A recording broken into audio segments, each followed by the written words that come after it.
ತಂಪು ತಂಪಾದ ಶರ್ಬತ್ ಇವತ್ತಿನ ರೆಸಿಪಿ.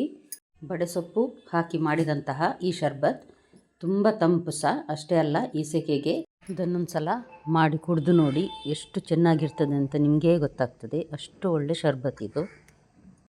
ಈ ಶರ್ಬತ್ ಪೌಡರ್ ಬಳಸಿ 3 ರೀತಿಯ ಶರ್ಬತ್ತನ್ನು ನಾನಿಲ್ಲಿ ತೋರಿಸ್ತಾ ಇದ್ದೇನೆ. ಇದು ನೋಡಿ, ಸಾಧಾರಣ ಒಂದೂವರೆ ಹಿಡಿಯಷ್ಟು ಪುದೀನ ಸೊಪ್ಪು ಚೆನ್ನಾಗಿ ಕ್ಲೀನ್ ಮಾಡಿ ಇದನ್ನು ನಾನು ಬಿಸಿಲಿಗೆ ಇಟ್ಟಿದ್ದೇನೆ. 1-2 ದಿನದ ಬಿಸಿಲಲ್ಲಿ ಚೆನ್ನಾಗಿ ಒಣಗಿದೆ, ಅಥವಾ ಏರ್ ಫ್ರೈಯರ್ ಏನಾದರೂ ಇದ್ದರೆ ಅದರಲ್ಲಿ ಹಾಕಿ ಸಹ ತಕ್ಷಣ ಮಾಡಬಹುದು.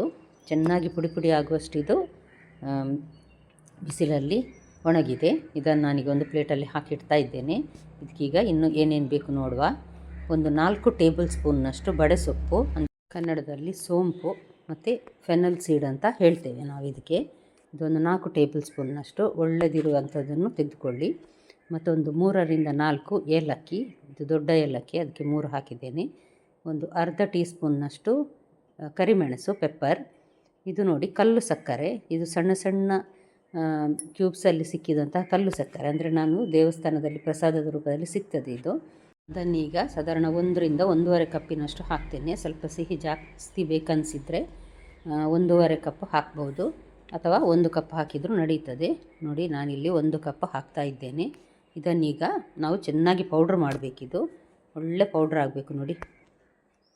ಬಡೆಸೊಪ್ಪು ಮತ್ತು ಪುದೀನದ ಕಲರ್ ಸ್ವಲ್ಪ ಕಾಣ್ತಾ ಇದೆ, ಲೈಟ್ ಹಸಿರು. ಇದನ್ನೀಗ ನಾವು ಈ ರೀತಿ ಗಾಳಿಸಬೇಕು, ಅಂದರೆ ಇದರಲ್ಲಿ ಸ್ವಲ್ಪ ತರಿ ಇರ್ತದೆ, ಅದಕ್ಕೋಸ್ಕರ ಕುಡಿಯುವಾಗ ಚೆನ್ನಾಗಿರೋದಿಲ್ಲ ಅದು. ನೋಡಿ, ಇಷ್ಟು ನೈಸ್ ಪೌಡ್ರ್ ಆಗಿರಬೇಕು. ಇದನ್ನು ನಾನು ಉಳಿದದನ್ನು ಇನ್ನೊಂದು ಸಲ ಮಿಕ್ಸಿ ಜಾರಿಗೆ ಹಾಕಿ ಪುಡಿ ಮಾಡ್ತೇನೆ ಇದನ್ನು. ಅದೇ ರೀತಿ ಜಾರಲ್ಲಿದ್ದ ಎಲ್ಲವನ್ನು ಸಹ ಇದೇ ರೀತಿ ನಾನು ಗಾಳಿಸಿ ಅದರಲ್ಲಿ ಉಳಿದದನ್ನು ನೋಡಿ ಪುನೊಮ್ಮೆ ಮಿಕ್ಸಿಗೆ ಹಾಕಿ ಇದನ್ನು ಇನ್ನೊಂದು ಸಲ ರನ್ ಮಾಡಿ ನಂತರ ಪುನಃ ಗಾಳಿಸ್ತೇನೆ.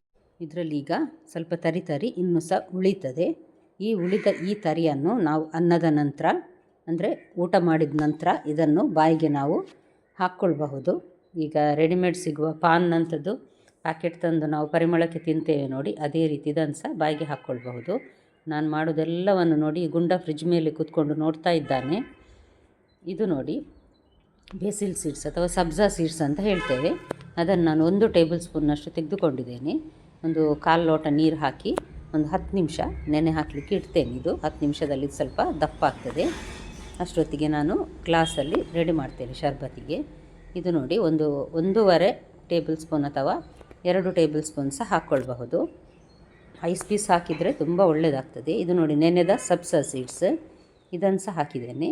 ಇದಕ್ಕೀಗ 1 ಲೋಟ ನೀರು ಹಾಕಿ ಚೆನ್ನಾಗಿ ಮಿಕ್ಸ್ ಮಾಡಿ ಹಾಗೆಯೇ ಕುಡಿಬಹುದು. ಇದು ಒಂದು ರೀತಿಯ ಶರ್ಬತ್, ಇದನ್ನು ಹಾಗೆಯೇ ಕುಡಿಯಬಹುದು.